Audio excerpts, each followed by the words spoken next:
వాళ్ళు చాలామంది మాట్లాడుతుంటారు మా నాయకులు ప్రైవేట్ సంభాషణలో నాతో, అన్న మనకు దళిత బంధు వల్ల కొంత నష్టం జరిగిందన్న రాజకీయంగా అని మాట్లాడతారు. సరే, రాజకీయంగా నష్టం జరిగితే జరగచ్చు కాక, కానీ రాజకీయాల్లో అప్పుడప్పుడు గెలుస్తాం, అప్పుడప్పుడు ఓడతాం, అవన్నీ కామన్, అది పెద్ద ఇష్యూ కాదు. నష్టం జరిగితే జరిగిండొచ్చు కాక పర్వాలేదు, కానీ కేసీఆర్ లాంటి ఒక సాహసి, ఒక స్వాప్నికుడు, ఒక దమ్మున్న కలేజా ఉన్న నాయకుడు మాత్రమే దళిత బంధు లాంటి పథకాన్ని ఆలోచన చేయగలుగుతారు. ఇంకోటితోని రాజకీయాలు ఆలోచించి లాభ నష్టాలు బేరీ చేసుకొని ఇస్తే సీట్లు వస్తాయా, ఇవ్వకపోతే సీట్లు వస్తాయా అని ఆలోచించడానికి అర్థం కూడా కాదు. ఎందుకంటే ఒక రైతు బంధు పెట్టాలన్నా కలేజా ఉండాలి, ఒక దళిత బంధు పెట్టాలన్నా కలేజా ఉండాలి, ఒక డబల్ బెడ్రూమ్ ఇల్లు కట్టిస్తా పేదవాడికి అని చెప్పాలన్నా దమ్ముండాలి. ఆ దమ్మున్న నాయకుడు కేసీఆర్.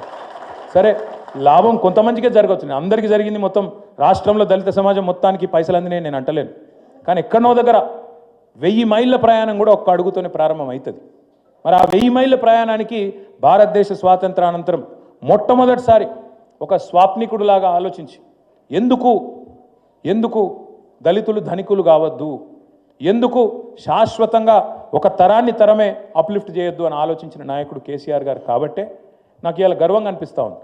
కొన్ని ఎగ్జాంపుల్స్ ఇక్కడ నేను వచ్చేటప్పుడు